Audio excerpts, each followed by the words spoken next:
The biggest misconception about us starting the shop is that because we were on the show we must have had tons of money to invest from the start.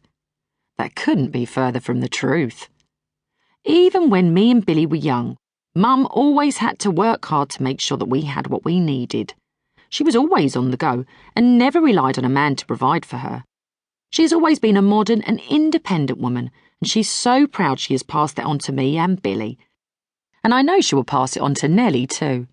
It has always been really important to me to provide for myself, and so when the shop idea came up, it seemed the perfect way for all us independent women to launch something new that we could enjoy as a family.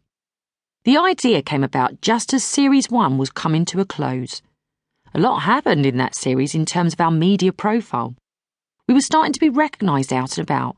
We're in magazines a lot with positive comments on our style, and people were really interested in where I was getting my outfits from. Amy and I were being inundated with requests to wear clothes by certain designers to promote on the show and at red carpet events. And, to my amazement, the things we were wearing were selling out right away.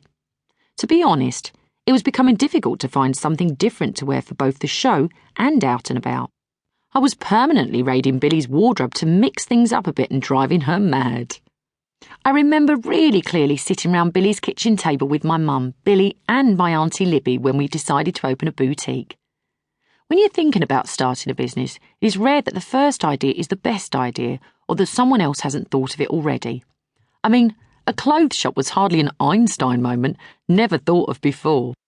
But I also knew from the calls I got there was a demand for decent clothes at the right price, as seen on TV. It was a risk to throw money into something fairly early on in the Towie process when we weren't sure that it would last. Billy wasn't even in the show at that point, and I had no idea I would stay so long. We watched all around us as more and more cast members opened up competitive shops, and we panicked until we realised a simple thing. It wasn't the idea of a clothes shop that needed to be unique. We were the bit that needed to be unique. We knew how we were going to run it from day one, and we knew it would remain central to everything we went on to do, and it has been.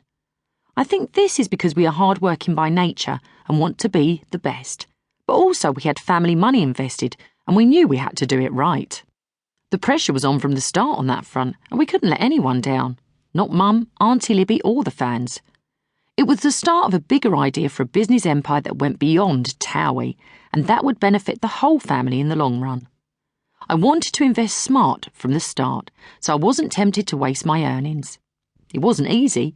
We didn't have loads of money, but we knew we wanted something for us that was separate from the show, something real that we could invest in, and something that would keep us in the public eye if it all ended tomorrow.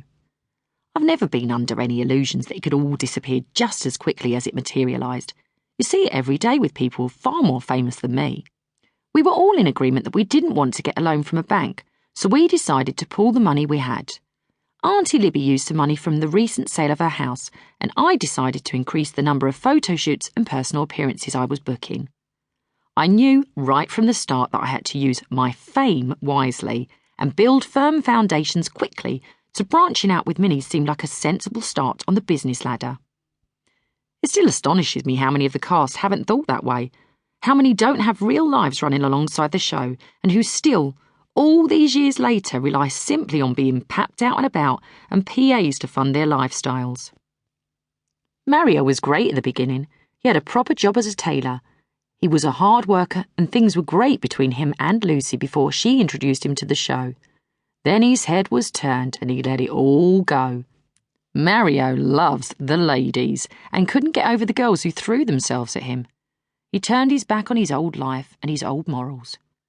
I really think he and Lucy could have been married by now if he had stayed making suits. Those